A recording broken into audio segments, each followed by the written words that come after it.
How to fix Roblox audio not working. Hello everyone. If you're facing this kind of problem where the audio is not working on Roblox, then here's how to fix it. Firstly, open App Store or Google Play Store on your device. After that, search for the Roblox app and look for updates. If there are updates available, then update it, or else go back to your home page. From your home page, navigate to the Roblox app and open it on your device.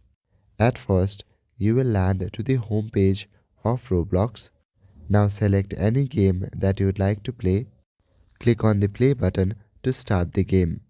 Once the game starts, you will land to this kind of page. Now tap on the Roblox icon at the top left corner. Then from the top panel, go to Settings. In Settings, scroll down.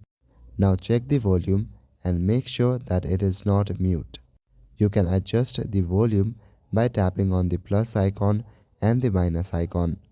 Along with this, make sure to also check your system volume.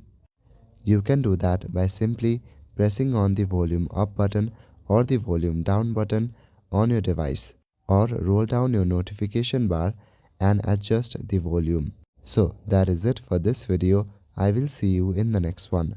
Thank you.